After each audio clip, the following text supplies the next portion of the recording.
real dari Tuhan kita, Tuhan Yesus. Saya selaku pendeta merasa sedih sebenarnya pada saat-saat ini, karena besok kita akan melaksanakan Jumat Agung, dan untuk pertama kali kita tidak akan melaksanakan perjamuan kudus. Sebenarnya kita bisa melakukannya untuk yang terbatas, tetapi itu tidak kita lakukan karena gereja kita, bahkan seluruh gereja-gereja dalam naungan Persekutuan Gereja-Gereja di Indonesia mengatakan supaya perjamuan kudus itu ditunda setelah keadaan membaik. Dan tentu walaupun besok kita akan di sini juga beberapa orang dan melaksanakan ibadah ini ditayangkan melalui online, kita tidak akan melakukan perjamuan kudus supaya kita tidak melakukannya sendiri tanpa saudara-saudara kita yang beribadah di rumah. Kita mau melakukannya sesuai arahan gereja-gereja, melakukannya sesudah keadaan membaik. Tetapi sekali lagi Bapak dan saudara-saudara, makna perjamuan kudus itu ialah kita menerima kehadiran Kristus secara nyata, secara real, dan itu sungguh menggembirakan. Karena itulah setiap perjamuan kudus kita merasa seharusnya, dan itulah yang semestinya, kita merasa hidup kita dalam genggaman, dalam pelukan, dalam kasih Tuhan. Dalam pembacaan ini, Bapak dan saudara-saudara, ternyata ada aspek lain dari perjamuan kudus itu. Ada aspek di luar yang pokok itu. Dan itulah tadi yang dikatakan, perbuatlah ini menjadi peringatan akan aku. Aspek lain itu adalah bahwa perjamuan kudus adalah peringatan, anamnesis dalam bahasa Yunani. Anamnesis artinya mengingat, remembrance atau memorial, dan dalam Alkitab dikatakan peringatan. Aspek ini adalah juga aspek yang kita pahami sebagai aspek atau makna di dalam perjamuan kudus. Apa artinya? Sungguh sangat bermakna sesungguhnya arti dari anamnesis ini, remembrance ini, atau memorial ini, atau peringatan ini. Artinya ialah bahwa kita diingatkan Kristus telah melakukan perutusannya secara paripurna, secara lengkap, secara penuh, dan itulah penyelamatannya atas dunia ini. Kristus telah paripurna di dalam pelayanannya. Ia menjadi manusia, berinkarnasi, menjelma. Ia melayani. Kita ingat pengajaran Tuhan Yesus, aku datang bukan supaya dilayani, tetapi untuk melayani. Ini motto GKPI yang luhur mengikuti firman Tuhan.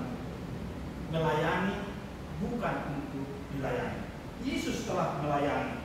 Yesus yang hadir menjadi manusia, Immanuel, yang melayani. Apalagi yang lain, Yesus mengajar. Pengajarannya sungguh sangat luar biasa. Salah satu pengajaran yang disuka bahkan di luar kita yang Kristen adalah tentang khotbah di bukit. Mahatma Gandhi suka sekali dengan itu, tapi kecewa dengan orang-orang Kristen yang menolak dia masuk ke gereja untuk mendengarkan Yesus. Tapi tidak dia kecewa kepada Tuhan Yesus, karena Yesus mengajar bahkan kasihilah musuh. Itu sangat tinggi nilainya dan mengesan bagi banyak orang. Apalagi perutusan Tuhan yang dilakukannya secara penuh itu, yang kita ingat di dalam perjamuan kudus. Kita diminta mengingat itu. Lakukanlah, perbuatlah ini menjadi peringatan akan aku. Yang kita ingat juga adalah penderitaan. Dia taat sampai mati.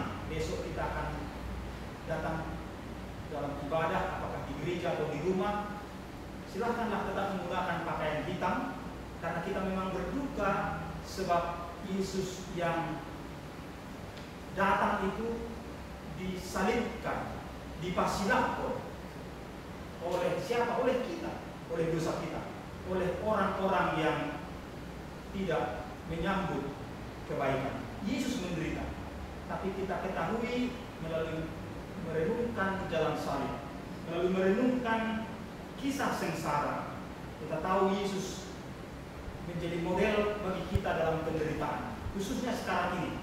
Sebab Yesus sungguh sabar, sungguh taat. Ia mengatakan, ya Tuhan, kalau boleh biarlah cawan ini lalu daripadaku, tetapi bukan kehendakku, melainkan kehendak-Mu lah yang jadi.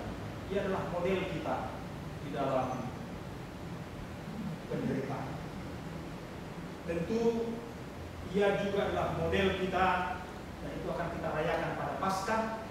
Ia adalah Tuhan kita yang telah melaksanakan perutusannya secara penuh, dan yang oleh perjamuan kudus kita diingatkan, ia dalam kesetiaan itu telah dibangkitkan oleh Bapa, menang di dalam perutusannya ini. Itulah yang kita diminta menurut 1 Korintus ini, Ibu Bapak dan Saudara-saudara, untuk mengingat apa yang telah dilakukan Tuhan Yesus. Tadi saya mengatakan kalau yang pokok dalam perjamuan kudus ialah bahwa kita telah diselamatkan, Tuhan telah berkorban bagi kita, Tuhan telah menyelamatkan kita, tetapi juga ada aspek lain, yaitu peringatan, mengingat perbuatan Tuhan itu keseluruhannya, pengajarannya, pelayanannya, pengorbanannya, dan ketaatannya, tetapi juga kemenangannya. Jadi harus lengkap kita meneladani, mengikuti Tuhan kita, Tuhan Yesus. Itulah yang hadir dalam anamnesis, itulah yang hadir dalam peringatan. Kita mengingat seluruh hidup Tuhan Yesus yang singkat tapi penuh makna itu. Kita mengingatnya dalam perjamuan kudus. Inilah tubuhku yang diserahkan bagi kamu.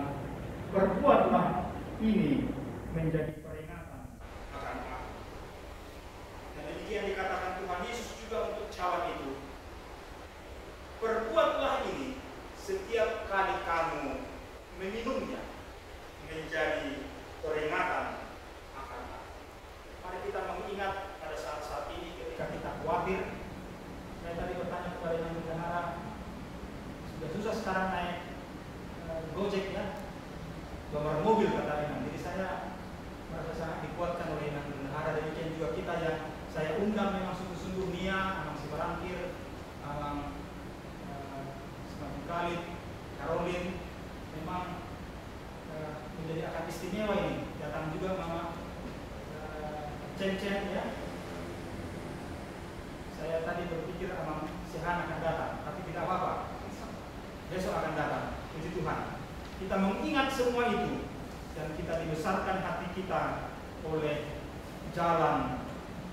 Dan biar sambil saya klik nih orang saudara-saudara kita yang masuk, dan saya agak lihat ke bawah. Dan kita merasa sangat disemangati oleh firman Tuhan hari ini yang mengatakan kita harus mengingat semuanya dari Tuhan kita, Tuhan Yesus.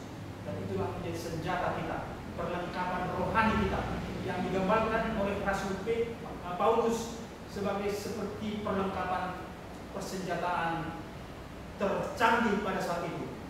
Baju zirah, helmet, pelindung kepala, pelindung dahi, pelindung kaki. Itu sekarang itu mungkin tidak lagi perlindungan yang tercanggih karena sudah ada drone, sudah ada tank dan sebagainya. Tetapi yang mau dikatakan ialah bahwa pengajaran Tuhan kita, Tuhan Yesus, itulah perlindungan bagi kita. Yang terakhir, Ibu Bapak dan Saudara-saudara, dalam Kamis Putih ini, itulah yang menjadi fokus sebagaimana dibacakan tadi oleh Amang Penatua Semarakir dan Amang Penatua Namun Khalid sekjen kita yang dibaca biasanya dalam Kamis Putih adalah apa yang sudah kita baca ini tentang perjamuan kudus, tetapi juga Yohanes 13 tentang Yesus membasuh kaki murid-muridnya. Tidak bisa saya tampilkan di sini slide PowerPoint saya karena di-share kepada Caroline supaya bisa dilihat dekorasi yang indah ini yang disusun oleh Ina Pendeta. Dan biarlah itu tidak apa-apa dan kita tetap menikmati apa yang tersaji di sini. Tadi Mas Moran mengatakan kami akan berfoto di sini nanti karena settingnya cukup bagus ya, dan sudah berfoto dari sebagian. Dalam Kamis Putih itulah yang menjadi fokus Bapak Ibu dan saudara-saudara, perjamuan kasih, perjamuan kudus. Ini ada yang masuk lagi. Ada pembasuhan kaki, ada perjamuan malam, perjamuan kudus, dan juga ada pemberian perintah, yaitu dalam Yohanes 13, supaya murid-murid, supaya kita pengikut-pengikut Kristus mau melayani, mau membasuh kaki yang kita layani, yang berpengertian bahwa kita menjadi hamba, sedia menjadi hamba, sedia menjadi diaken, menjadi pelayan karitatif maupun pelayan transformatif. Terima kasih kepada Tuhan bahwa kita boleh melaksanakan ibadah ini bersama dengan saudara-saudara kita yang ada di rumah. Ada yang hadir di sini tidak hanya dari jemaat kita di sini, tapi ada yang dari jemaat-jemaat lain. Saya undang memang ada